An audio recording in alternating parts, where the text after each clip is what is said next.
Rabies and germs, welcome to NJ Today. My name's McConaughey, and you're watching this on Mishmashers.com. And for this video, I'll be sharing my thoughts on Batman vs. Superman: Dawn of Justice, as a part of the April month of the Caped Crusader. Something I wanted to do is, I wanted to approach the film with an open mind and be constructive with my thoughts in regards to the film. Batman vs. Superman had a lot of attention from the get-go, because, after all, it marked the first moment in cinematic history that Batman and Superman crossed paths in the same film, and was also deemed as a pivotal moment in launching the DC Extended Universe, which had begun years prior with Man of Steel. I was excited for the film, and was disappointed when the barrage of negative reviews had their say, and deemed the film a complete and total disaster.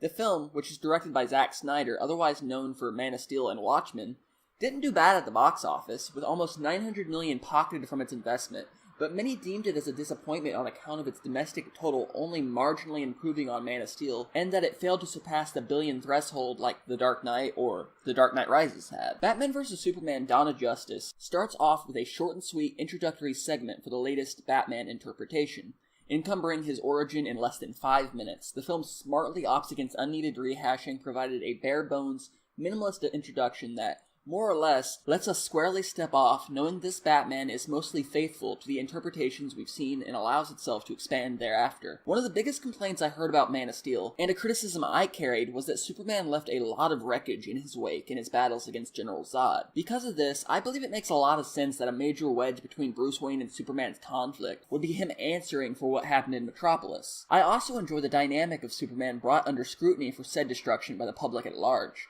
The year of Batman vs. Superman's release, Captain America: Civil War posed a similar question, and I don't want to make this a debate about the merits of both films. I think that both Civil War and Dawn of Justice are superhero films with warranted worth. The strength in the concept also lies in the fact that it allots a discussion in some respects, and legitimately portrays an argument against Superman. Showing the individuals late in the aftermath of Superman's actions, it shows that his behavior provokes a legitimate consequence in the way of death and tragedy, and because of that, in the first hour of the film, an antagonist can be found on the face of Clark Kent. Unfortunately, something I had noticed from Man of Steel prior is that the portrayal of Superman doesn't make for the best dynamic for the two combatants. If Batman is meant as this brooding, more isolated character, then I think it would have been better for Superman to carry a more hopeful, contrasting demeanor about him. Instead, I feel the film doesn't allow Henry Cavill to portray the Superman that other films he has starred in suggest he's capable of. I made jokes in the past of how I would have liked a brooding Superman and an Adam West-type Batman character to face off. I like the scenes that involve the media and their commentary interpretation on Superman. Normally, I dislike it when films incorporate scenes with public figures, and I find them as off-putting in nature. But I found some of them added in some regard. Like with Neil deGrasse Tyson talking about how humans don't know how to react to such a powerful life form as Superman. I do believe they went a little heavy-handed with it on some occasions, however. Every scene involving Lois Lane can either be greatly reduced or it can oftentimes even be scrapped altogether.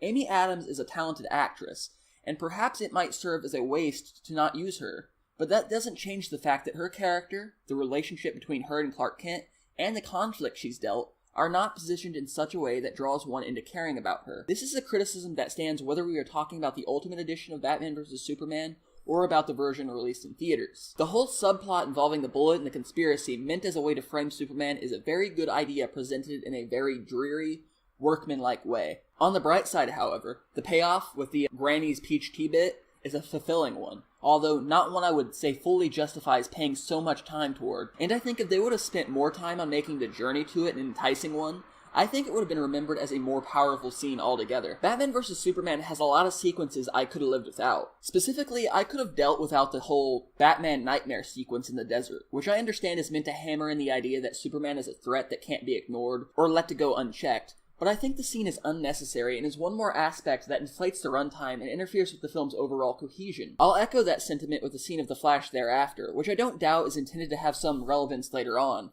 possibly with the Flashpoint paradox. But I think it would have been better to focus on this event, on Batman vs. Superman and its conflict, and not on setting the stage for later conflicts, especially if it's as bewildering as it is done in this scene. The scene with Diana looking at video footage, briefing in details for the Flash, Cyborg, and Aquaman were also unneeded. I understand Warner Brothers' intent at an extended universe, but this only bogged it down with another 2 minutes added to its runtime that does nothing to build this film, and should have ended up in the cutting room floor.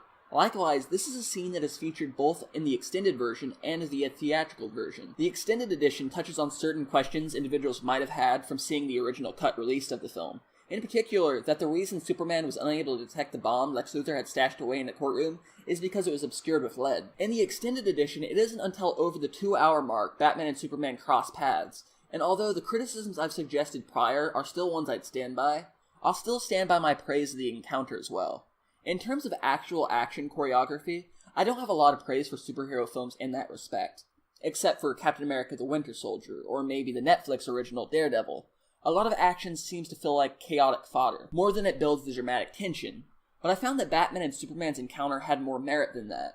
The sequences were simple and didn't bolster a whole lot of sophistication in terms of choreography, but I liked being able to see Batman and Superman go one-on-one on the big screen. Some single out Batman opting to spare Superman's life merely for uttering the name Martha as a weak or lazy resolution to their conflict, but I think the concept was more about humanizing Superman, establishing his identity as something other than an extraterrestrial that posed a threat. The action sequence with Batman's hand-to-hand combat in the warehouse was also very enjoyable, and perhaps the closest envisioning of Batman I've seen in a film to what I've always imagined him as. When Jesse Eisenberg was cast as Lex Luthor, I was disappointed, because I had my heart set on Bryan Cranston as Lex Luthor, what with how fantastic he'd been with Breaking Bad, but was still excited on account of how much I enjoyed Eisenberg with The Social Network. That said, his character has some aspects about him and some lines that I enjoyed, but for the most part, I would consider him an over-the-top performance that oftentimes felt more off-putting than unhinged, with it walking closer to Jim Carrey's The Riddler than it does Heath Ledger's Joker, if you catch my drift. Batman vs. Superman: Dawn of Justice is, at the heart of it, I believe, a good film. I liked the action sequences, and I liked the conflict established between Batman and Superman, which is empowered particularly by Ben Affleck's performance, which I'll also add as a welcome addition.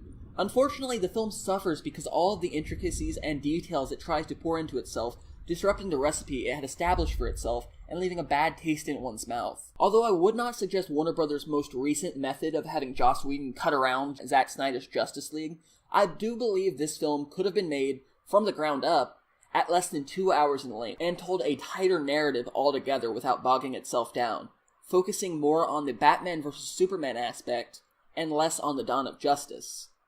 That said though, that's only my opinion, and I'd love to know what you guys think. Feel free to let me know what you think in the comment section below. My name's McConaughey from misfire.com, and I'll see you next time.